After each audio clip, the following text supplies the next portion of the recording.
Kiss. Keep it simple, stupid. I promise you, this is not a political podcast. Jump from the deep end of the pool, set up the mood. Paranoid radio, set up the mood. Paranoid radio, set up the mood. Paranoid radio, set up the mood. Set up the mood. Set up the mood. Set up the mood. Set up the mood. Set up the mood. Set up the mood. Set up the mood.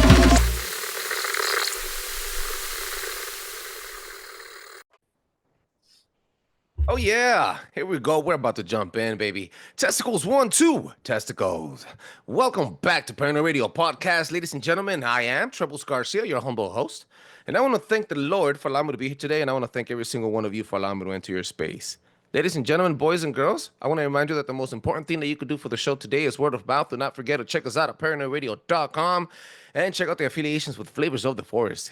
Cook with zest. Ladies and gentlemen, do not forget to season your meat before you eat. And if you are having some cryptid warfare situation and you're paranormally activated, make sure you reach out to Cryptid Warfare Operations through paranoidradio.com. He is an affiliate and they are an extensive, powerful, and very tactical unit that help you and guide you on how to deal with these pesky critters. Make sure you check them out and check out and live free and arm yourself with the tools to live and make your kids healthy again with Ali Christine.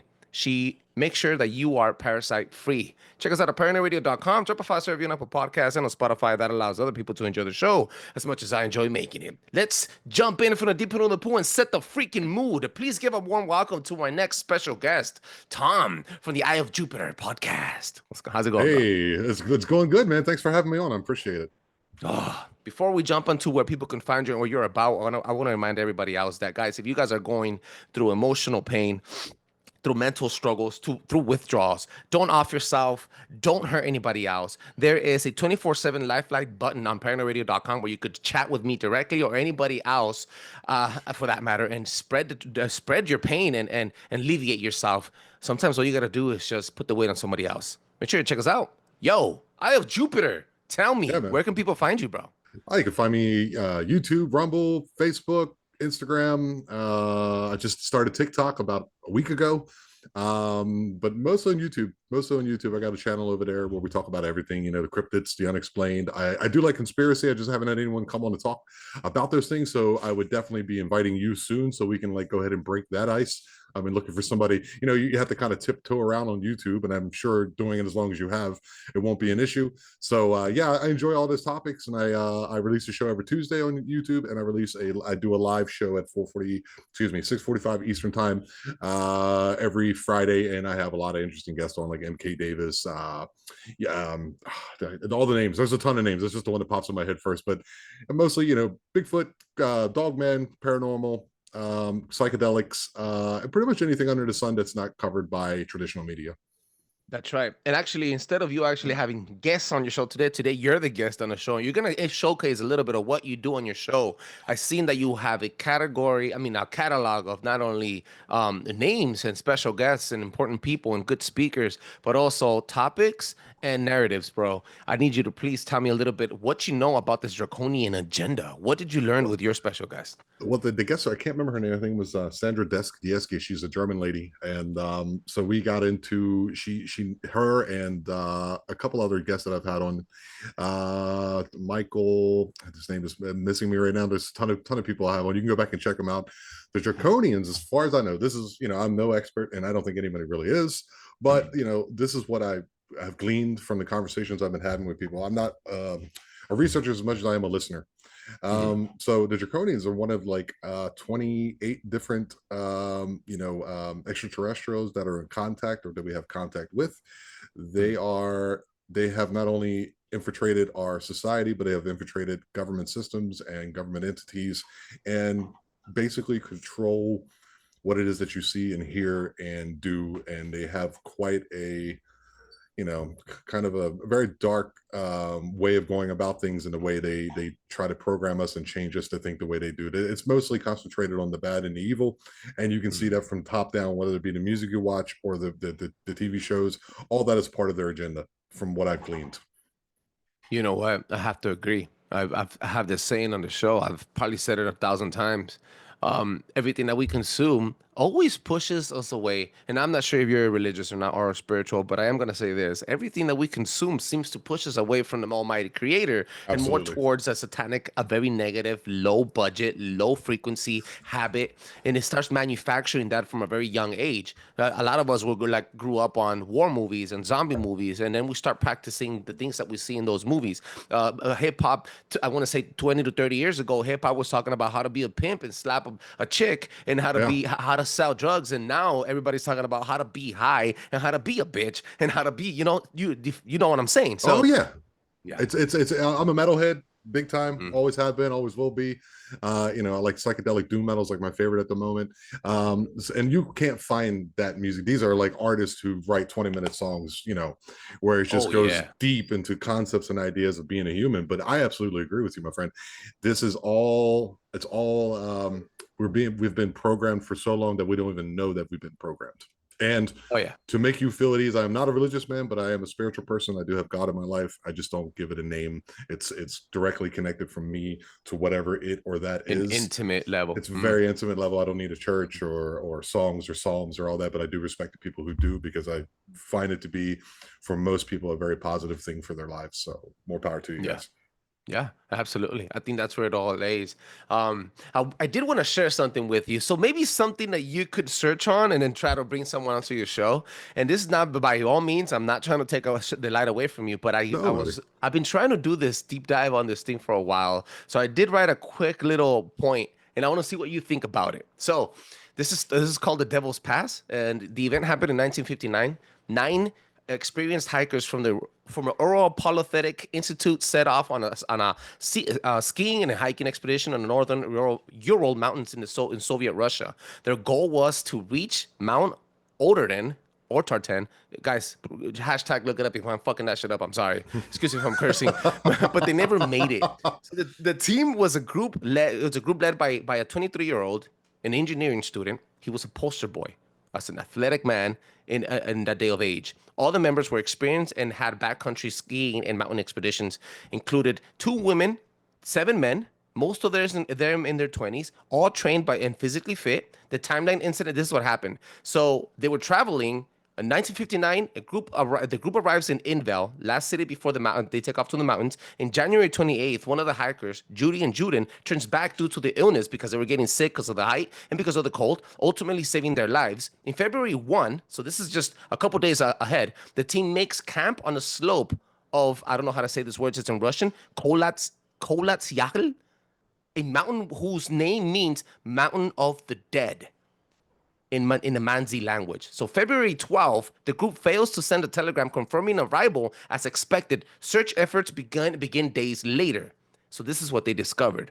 On February 26th, on February 26th, searchers found the group's tent cut open from the side on the snowy slope. The hikers had fled in their socks and underwear into negative 300 Celsius weather.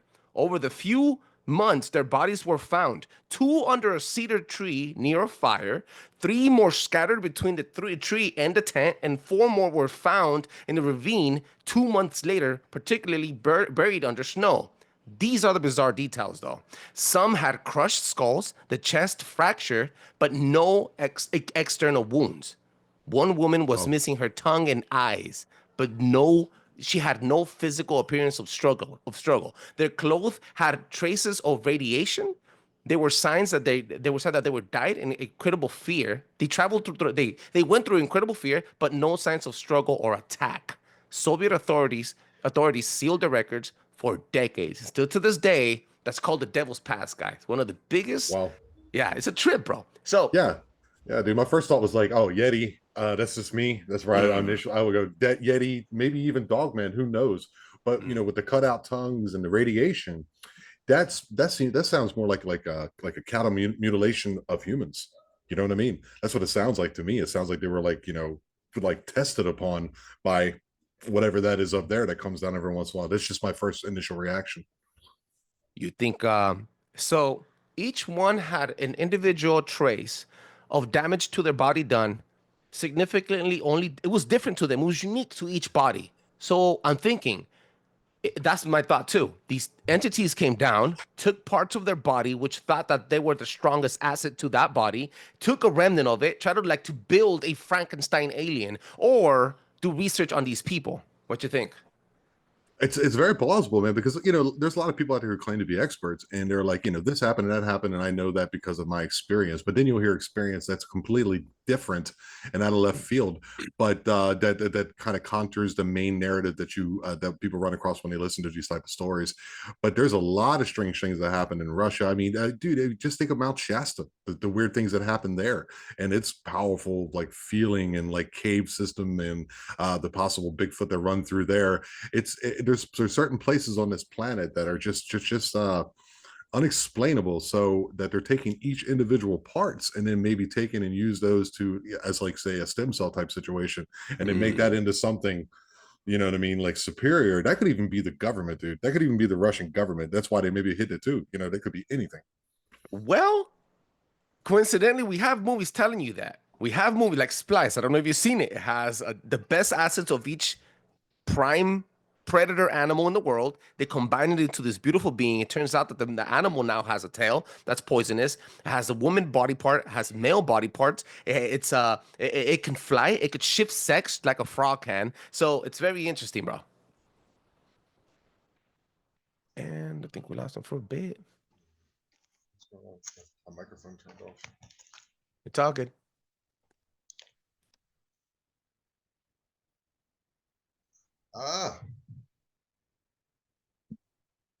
And don't forget to check them out.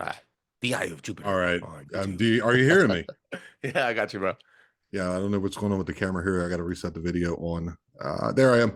I actually bumped some cables, moving oddly enough, a piece of cheese. There's a piece of cheese over there. Yeah. What were we talking about until I got sidetracked going, oh my God, I hope I'm not ruining the show. The Devil's Pass, and then we jumped. Oh yeah, so Splice, the movie Splice. So we're thinking. Yeah. Mm-hmm.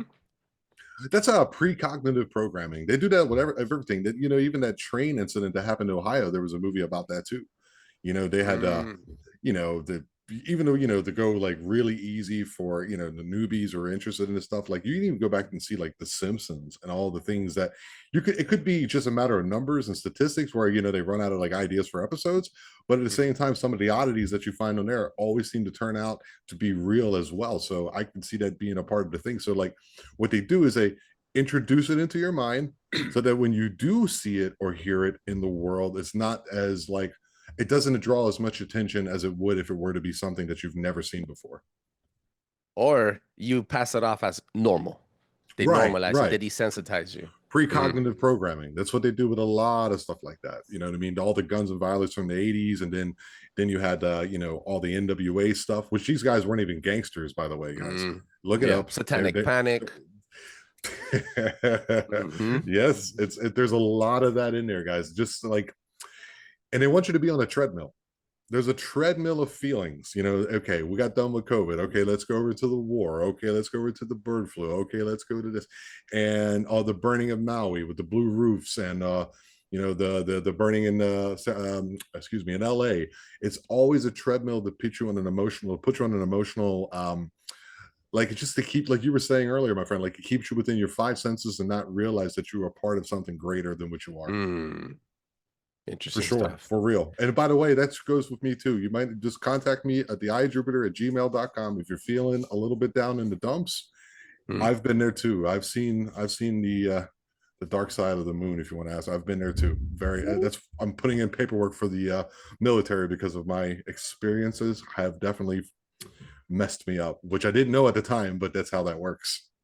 I want to thank you for your service, bro. Thank you for what you do, man. A lot of us take that for granted, and I think you got some balls, bro. It was hard. I was young, though. I was young back then, man. It didn't matter. I could run through a brick wall when I was 18, 19 years old. I'm 45 now, so this is all new to me. I'm a musician. I've been on stage many, many times doing music, being a front man, playing guitar, and then I started doing stand-up. And then I just took those skills that I've learned, and I took my interest of this, conspiracy and podcast. That's what got me to God. A big part of it was my daughter being born. And another part was like when you go down a conspiracy, like these rabbit holes, which is a word I'm really sick of hearing. But once you start following these threads, and you get to what it is at the end, you know it's not about money or power. It's about something darker, something inhuman. So then the conversation happens in your head. You go, well, if there's an ultimate and or true evil, then there has to be the opposite. You know what I mean? Just like on a logic scale. And then, of course, all the meditation I've done, Wim Hof breathing, exercise, and all those kind of things, you do get the states of being where I have connected with that. Uh, you smoke a little cannabis for me, do a little meditation, do some deep breathing at the same time, and just Oh yeah. I've separated body and soul, and you know what I mean, and just reach the other. It's there, guys. There's more to because there's an epidemic, especially in America. I don't know where you're coming to me from. I just met you, I don't know, 20 minutes ago, whatever it is. But there's an epidemic where people don't have any purpose. So you have to find some kind of purpose, whatever that is. And if it's like, I'm the best shoe shiner in the world and you love it, then you need to pursue that. And that, if you want to make me happy today, pursue whatever it is that you can and get off the treadmill. And especially if you have any type of artistic merit or something that needs to be heard, we're here to listen to it, man, because that's what we want. We want authenticity, because the AI and all those things today have kind of made it that the human element has been pushed aside, and what they really like is true conversations that I bring forth, and I'm sure yourself bring forth on our shows, and people connect with that. And if that helps you guys, then that's great too. Authenticity. Culture, loyalty, and scarcity are the slogan, 3 words that you see first when you go into paranoidradio.com, because it's the truth. We tend to focus on what the next influencer is doing.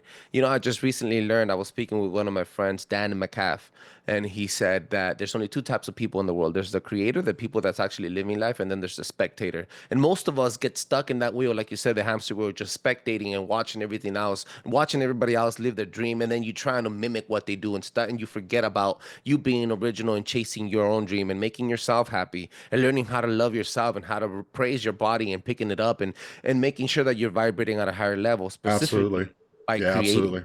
Yeah, it all starts with you. It all starts with you. Like these 2 paintings back here, that these oil paintings, those are mine. You know what I mean? I just one day said, I'm going to paint, and I started painting. One day I'm going to play guitar, start playing guitar. I want to do stand-up, start doing stand-up. And just realize too, anything that's really worth doing is very hard to start with, but keep at it. And I'm sure you will find some, like, it seriously, just watch Bob Ross. I know it's old school, but he gives me such comfort just to watch him create, and you can do the same as well. And I hope to one day have a channel like that where I do like a story that I've heard about, some encounter with a cryptid or something like, conspiracy, go down a story that I've read, and then paint at the same time, and then give that people the little auspicious, here and there kind of thing. That's unique. That's unique. It's an idea that no one's done yet. I just gotta get the money to get the paintings. I am here in Mexico. It's hard, dude. You don't make much money here, man. Yeah, I bet, man. If I get lucky, dude, I'll make $35 a day for 8-hour like mixing concrete. Holy crap, man. Tough job, bro. But you're happy. Dude. You got your kids. You're okay. I'm free, dude. I'm free. I am. Who can say that nowadays? I'm a conspiracy theorist, bro. People decide to flip the word free to safe. They rather be safe. They rather be comfortable. They rather be I want to say they rather slouch. But can you say that you're free? The expression I saw on your face, sorry if I interrupted. No worries. You said you were free. I've only met maybe 2 to 3, a handful of people that have ever told me I'm financially free. I'm free. You could be broke, but be freaking happy as hell and be free emotionally. That's your idea, mind, man. Your thoughts. Yeah, that's the idea, because that hamster wheel, dude, it's awful. You know what I mean? You keep people always punch above their means. You know what I mean? They always they're it's all materialistic, and they're all like, I want the next car, or I want this, I want that. That's my girlfriend. And they put themselves in this debt, because that's what capitalism basically runs on, is debt. So they put themselves in debt, and they become like indentured servants to themselves because of the trickery through those things. But like, do you really need the best car? You know what I mean? I'm lucky I have a car, and I just try to keep it running the best I can. And I have a basis of pay that I have a house in Germany. When I was younger, I worked hard. I drove a crappy car, and then me and my ex-wife paid it off, and now I get the rent money from that, which isn't much, but it kind of gets me by. I pick up an odd job here and there. I try to get the podcast going. I'm thinking about being a tutor. I just got to save money to even get the tutor. That way I can actually make a little cash and spend some more time with my little girl. But that if that's my only hurdle, it's like, I'm okay, man. You know, I'm all right. But being free is a mindset, dude. And being free to here it is. Being free doesn't mean you sit on the beach drinking a Mai Tai and looking at the waves all day, because what do you do tomorrow? Being free is doing the thing that you want to do and not having any financial burden. That's being free. I love it. I love it. I have to amplify that. That was beautifully put. And I do have a question for you though, and I have to pivot back into what you do on your show. Sure. You said you had, I seen that you had somebody on your show talking about the theory of lost time. This is very interesting because we're not only having lost people, right? But we have lost time. And coincidentally also, time is the most powerful and the only real currency that we carry every single day. That is Tell me so a little true. bit about that. That's what you do when you work too, to kind of splice them together a little bit for you. It's like when you work, you're not making money, you're selling your time. You really are. And that's so the people's slippage of time is a weird thing. I was talking to, I think it was Ginser Brickus. I think that's who it was. He was having these weird he's still having actually these weird connections with, he calls them the forest people. And he does a trek up the mountain behind his house in BC, Canada, and he goes to this one spot, and he knows it's about an hour away. But between the point, because he laid out like some gifting things like a watch, or they stole things out of his bag, I think it was, and he lost like quite a few things. And on his way up there, he started finding them. And once he found them, he found himself all the way at the top already. And he looked back and go, "Oh my God, where did the 15 minutes go?" Happens. There's a connection too, guys, that there's out there. There's a connection between these Bigfoot cryptids, the paranormal, like the hitchhiker effect that happens to people too, where they'll go out, see a Bigfoot, see a dog man, next thing you know, they're at your back door. This happens a lot too. Lost time, and it's also definitely connected with the UFO thing, you know, where people are driving along, they see a bright light above their car. Next thing you know, it's 4 hours later, or they're at a mile marker that's 50 miles away from where they were, and they don't remember, or they missed their exit completely. So what's my theory on that? I don't know. I wouldn't say a theory, it's more of a hypothesis. Like, you know, if you believe in multidimensional universes, which I completely do, is that, you know, it's just a frequency of sorts. And sometimes they kind of bump into one another. And then you kind of slip over there in a dream state and come back. There's times when you guys dream too, or sleep, where you'll sleep 5 hours and dream heavy and wake up and feel like you slept 8 hours. And there's time you'll sleep 8 hours, you'll dream heavy, and you'll wake up and it feels like you slept 10 minutes. That's kind of part of it too. Or it can be induced by, say, even a higher, I wouldn't say a higher power, but that could also happen, of course, like some divine intervention, things of that nature.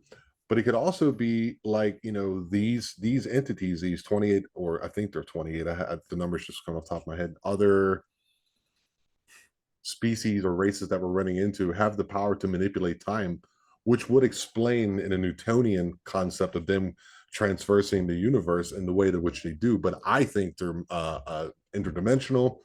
So lost time, I really enjoy those conversations with the people who experience that. I had a gentleman who took Salvia divinorum, which is a very powerful psychedelic, scheduled one now. It wasn't scheduled back in the day. What do you call it? Substance. And he was like, you know, this guy he was with was a ranger in the military, and he's like, okay, they don't test for this. I'll go in, I'll get the most powerful. So he got like 100x, took the biggest 3 hits, and next thing you know, he wakes up on the back of a boat. He did this in Alaska, wakes up on the back of a boat in Texas, outside of Dallas. And he basically lived an 8-year life where people knew him. He had high school pictures of himself that looked the same. He had a different name. He had a job where he did apple work, but there's no apple orchards. No apple orchards. Shut the front door, I'm serious, dude. I'm serious, bro. And then he woke up after 8 years. He finally accepted his reality, that not that his children were gone, that his wife was gone, that they never existed. So he eventually accepted it. It was like the longest ego death ever. Then he woke up in the basement of his friend's house, and only 45 minutes or 45 seconds had elapsed.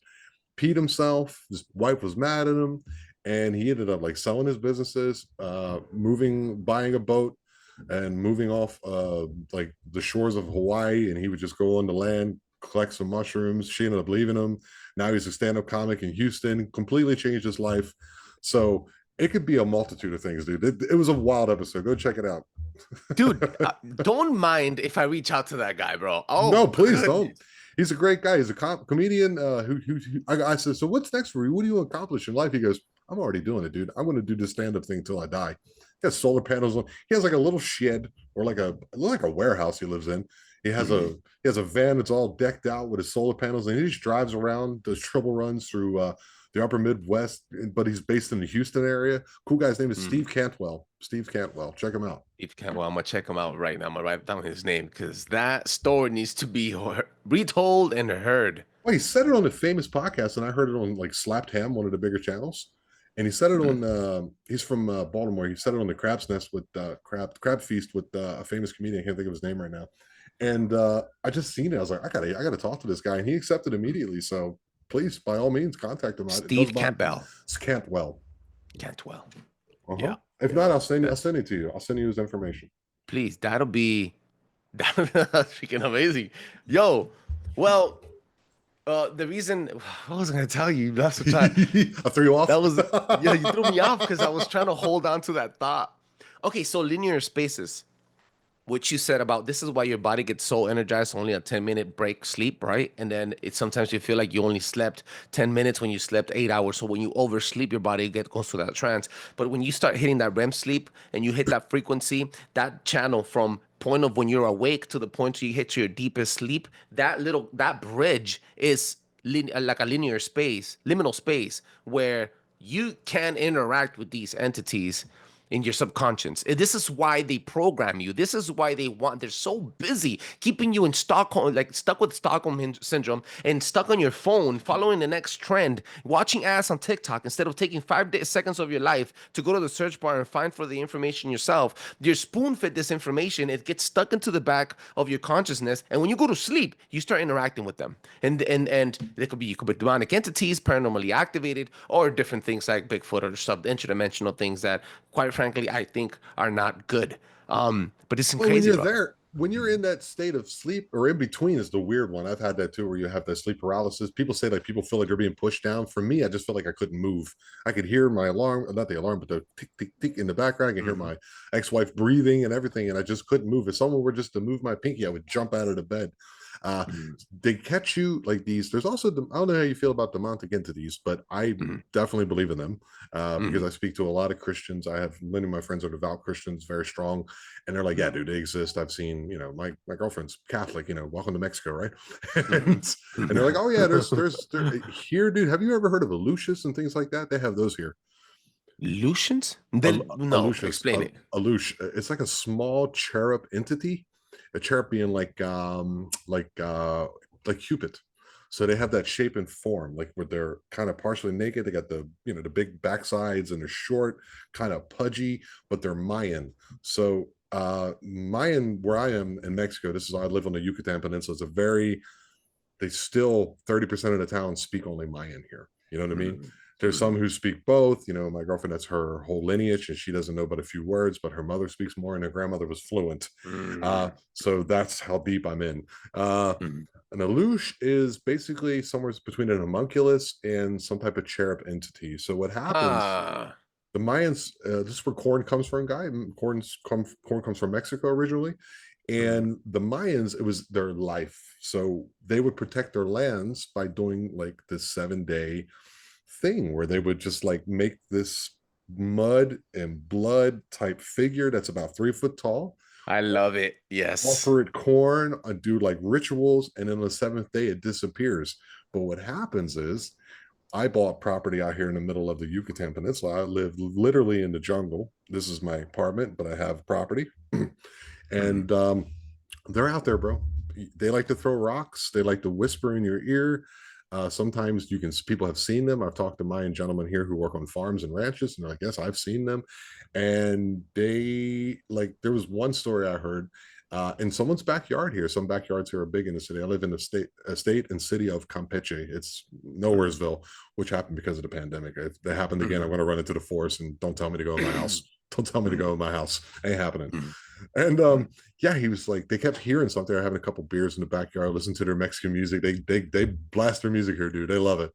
And so they kept hearing something. They have a cave. Here's the limestone outcrop of the Yucatan is very cave ridden. So they like to live in the caves. They have this thing called Mal Vientos, which translates to bad winds. So people go in these caves and they'll come out with stutters.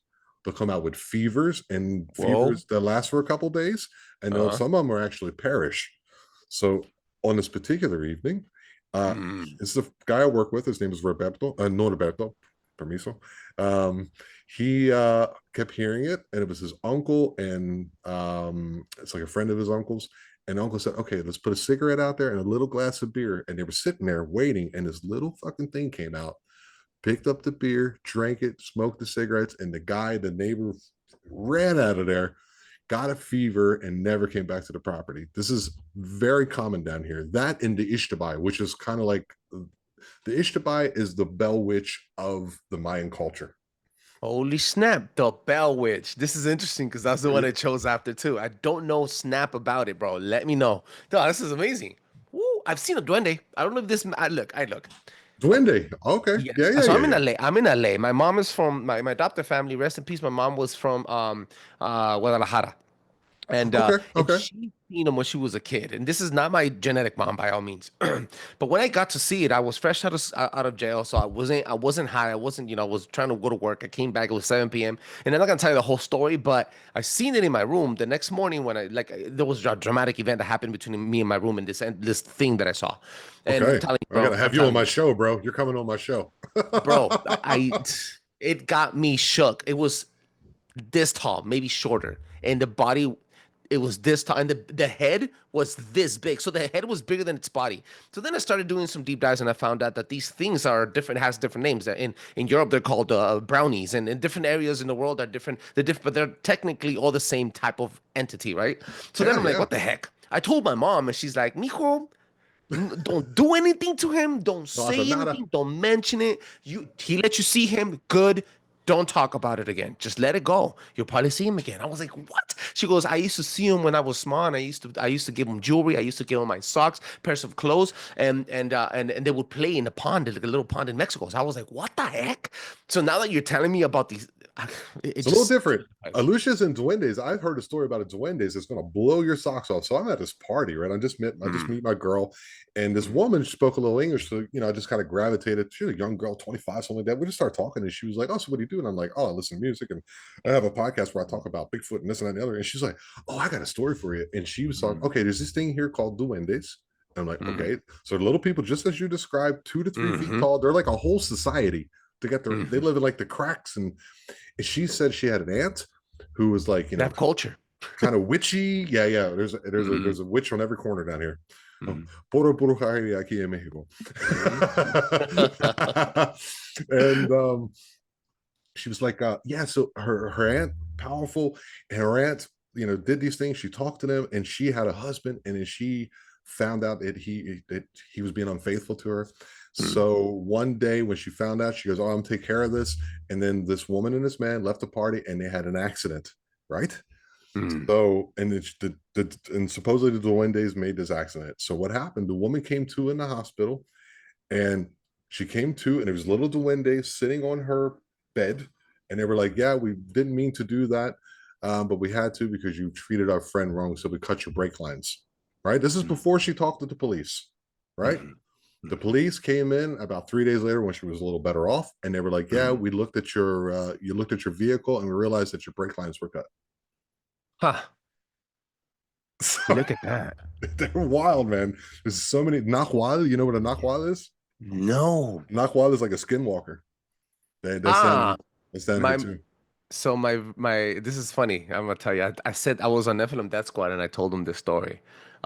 So my real parents are from Guatemala. Oh, okay. And my mom, she was the number 12 child, or 14, I think. That's completely normal. Completely normal out there. So my grandmother shitted her out, basically grabbed her from her leg, with the placenta and everything, grabbed her and threw her in the trash. The Damn. person that picked her up was my great grandmother, which is my mom's grandmother. She picked her up, grabbed her, and raised her as her own. Well, she was what they call a curandera, right? A Wiccan or whatever you want to call them in English. Okay, okay. The thing is that she would do favors for families. And when the family couldn't pay, she would sleep with the man. And at night, she would become a wild hog and then go murder the man. She murdered almost 14 men in her village. And then the women of that village stoned her to death. Then my mom went crazy. My mom used to sleep on a hammock, just like the one you have behind you Yeah, right dude. now.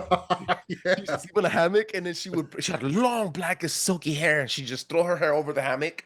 And then every night, her grandmother, my great grandmother, would come back in spirit and braid her hair every night. So it took my mom to the next level of craziness, and then she started practicing some stuff. Yeah. My mother's not in my life anymore, but I talk to her from time to time now that I'm trying to close that gap and heal myself. But Yeah, God, buddy. dude, I'm telling you, like that story, she put it to you like this: my mom lost her virginity to a tree trunk trying to do a, an episode of spellcasting. Like a It's ritual crazy. kind of thing. Yeah, dude, it's fucking insane, bro. All right, so I can see why I understand. I wouldn't say I see why, but I do understand like your situation, and just let you Mm, know you're not alone, brother. You're not alone. Everyone has something like that in their family. mm. But down here in this part of the world, Guatemala, the whole Mesoamerican area, the ground is stained and saturated with the blood of others. It's ritual sacrifice. Not only did the Aztecs do it, the Mayans did it too. So Mm, who mhm. knows what's out in these woods? But trust me, these Aleutians are here, dude. They are here. That's amazing, yo. They had All to. right, They had to ladies. put a. They were trying to build it's between Playa del Carmen and Cancun. It's on the other side of the peninsula. A Mhm, highway, a highway, and they were trying to put in this pillar that goes over. It's like an overpass, and they mhm. couldn't do it. Like the machines would break, Oh the yeah. column would break apart. And they talked to the local people. You need to build a shrine to the Aleutians. They put it there. Worked right away. They took it down 3 years later. Bridge broke again. Oh, look at that. Yeah, That's their dude, territory. That's wild. insane. Yeah. There's something too, something to do with the magnetic poles in that area of the world. There has to be something that's not, I don't want to call it trapped, but something that the Olmecs, the Mayans, the Incas, the Aztecs used to do back then was amplify those areas of the world to, to contact the stars, to have spiritual ascending, to contact their gods and stuff. It's a Yo, cool place. You can't walk out here without running into ruins, man. I mean, I may or may not have them on my property. I am neither confirming or denying that as well. But you can't walk through the jungle here without stumbling across some ruins. And it sounds like I'm talking some Davy Crockett shit, but it's so true. You'd be just walking with your dog and wow. you'd be like, look, there's a stone wall here. And it's freaking, 1,000 years old. And you're just looking right at it. It's right there. It's insane. It's insane. I've been to one pyramid here so far, and Mhm. I got many more to visit. But this part of the world is very ooh, for real. That's crazy. Yo, I'm intrigued. That helps me push the next episode out faster. Guys, I'm prepping a show called Olmecs, and I'm telling you the Oh stuff yeah, I found out, man. Oh my God, these guys had a freaking spiritual codex. Like these guys were so advanced, bro. Oh that's man. not even what Anyway. their name was. We don't know what they called themselves actually. We don't Mm, know what the Olmecs called themselves, but I think it basically means the rubber people because that's where the like rubber started, the trees and stuff like that. But we don't even mhm. know what they called themselves. They're like one of the oldest, civilizations in this part of the world, and I think she has some of that in her too. Her father's from up that way, so you see those big stone heads and all that. I'm looking forward to that, man. You got to send me that link. It sounds cool as Yeah. fuck, man. Yeah, man. I really hope that you guys get captivated by it. And you have to keep in mind these civilizations, while the French were going through the bubonic plague and throwing their feces and their dead on the river, the Aztecs had a full on freaking sewer systems, bro. I mean, Yeah, these people were extremely advanced and connected to the earth at a certain point. yeah, dude. Yeah, it's pretty wild, man. I love it down here. It's a place of mystery. There's a lot of petty crime and stuff. People down here really. I mean, I had my car battery stole 2 times in a month. Had to Mhm, put a chain on it and chain that down. The people, but they're not. There's a lot of alcoholism here, for real, my mhm, opinion. But the people here, for the most part, are very nice, very sweet, very like, hey, come on in my house and have a tamarindo or something, which is like a Mexican style drink from a tree that's both sweet and sour at the same time. Horchata, all that kind of stuff. I'm loving all of it, and I'm enjoying the culture, and I'm enjoying the people. It's wonderful down here. Have you ever tried Jamaica? Jamaica, of course, all the time. It's It's amazing. the best. I It love has to it, be bro. very cold. If you put ice in it, I'm down. I'll drink it all day. You never tried it hot, like freshly made? No, Freshly brewed? no. I'm sure I can get it though. We just get the leaves. It's from a flower, and it's like a petaled flower, guys. And you put it in water and you cook it, and then you drain off the leaves and you drink it. It's really good stuff. Yeah, dude. Yeah, I'm all about it. Yo, where can people find you one more time, bro? Yeah, you can find me at the YouTube, the Eye of Jupiter podcast. You can find me on the Eye of Jupiter podcast at gmail.com. If you got any stories, if you want to find a comfortable place to come and talk to me, I'm here to listen to everybody. I've heard from experiencers to researchers, people who've been in 20 and back, the Montauk Project. I speak to everyone. You can find me on YouTube. You can find me on all the social medias. You can also find me, any MP3 downloader. My podcast is on there. I'm in episode, I think I just recorded 16.9, oddly enough, but that's what it happens to be. And I've been doing it for a little more than a year by myself. And I just got monetized in December, and I'm currently at 1,300 subs. So come on over and check me out. Check them out, ladies and gentlemen. It's called The Eye of Jupiter, and you can find him on the description of the show. Check him out at ParanoidRadio.com. He's on the drop-down menu of special guests and links. And do not forget to drop a 5-star review on Apple Podcasts and on Spotify. That allows other people to enjoy the show as much as I enjoy making it. Peace. That was great, man.